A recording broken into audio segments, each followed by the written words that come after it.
understand what photography can do for your practice. It's going to grow you as a clinician, and it's going to grow your staff, and it's certainly going to grow your bottom line of your office as well. Well, like I said, you got to have a camera. You got to start off with at least a digital SLR. I think if you had the least amount of money to spend and said, "Doctor, I want to do this, but I can't afford a budget of $3,000. If you invested $300 for it, I started on my journey to figure that out, and I bought my first camera. I think I just went to either the PhotoMed or Lesterdine booth, and I put down my $2,000 and got my camera. And I went back into my office, and this is what I came up with. So I laugh at this because I'm laughing at myself, all right? Because I'm like everybody else. We think that if we buy $2,000 worth of something super fancy, that somehow or another I spent the $2,000, that's going to make everything solve itself. And here I am, and I can't even get the patient's whole head in the photograph. First of all, the lighting is completely wrong. There's flashback coming back from his eyes right there. And this was one of my first images, and this actually resided on my website as my marketing plan. I look back on it now and think, boy, that was a pretty silly move there. But nonetheless, I'm sharing with you all my mistakes, okay?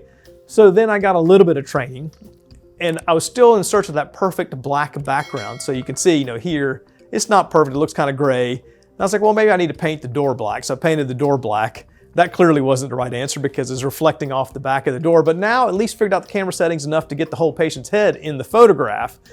But once I figured out and went to a class on photography that I needed two sources of light, I needed a softbox to create this portrait, you can see what we ended up with on the right-hand side. Everything that I'm going to show you in this 1-hour video can be bought on Amazon or wherever you want to go. Could you go down to the local camera shop? Absolutely. And get some hand-holding? Absolutely. I think you're going to pay about triple the price. And if you just get the entry-level items that I'm going to show, this is the same exact equipment I have at my office. So I'm not telling you to go buy something that I don't use every day, all the time, taking this kind of photo that you see on the right-hand side right there.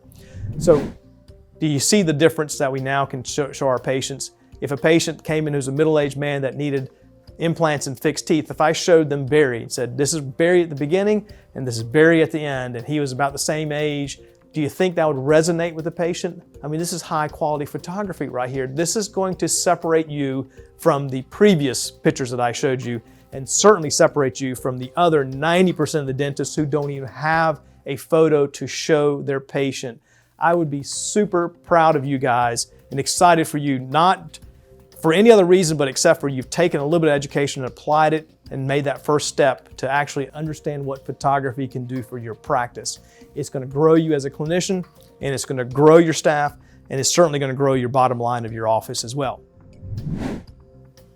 What about an older woman? I would love if I had another 65-year-old woman come in and say, Dr. Patel, I saw your picture on your website, and I would like to have what she have. Does she have dentures? And I'll say, well, half and half.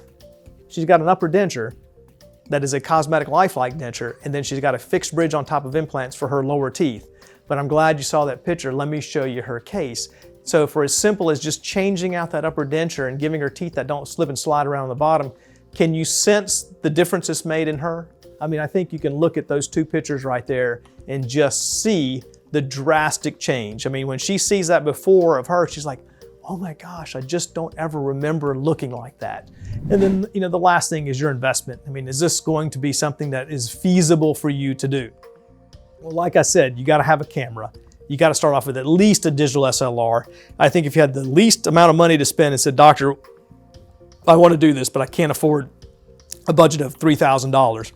If you invested $300 for a Canon Rebel TI or T5i, you're going to spend $10, $20 for an HD SD card.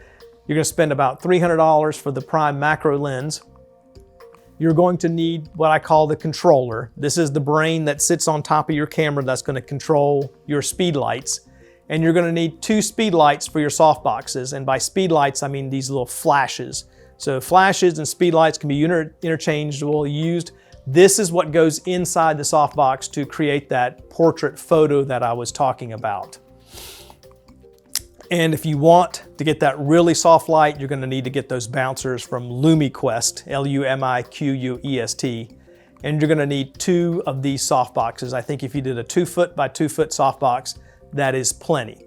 So if I had to put $300 for the camera, if I had to do $300 for the lens, and if I had another $400 budget for my 2 speed lights, my controller, my 2 softboxes, and my 2 tripods, I think you could get everything you needed on an entry-level budget of about $1,000. There should be no reason why you cannot get into photography for dentistry, for intraoral and high-quality photography for portraits for less than $1,000.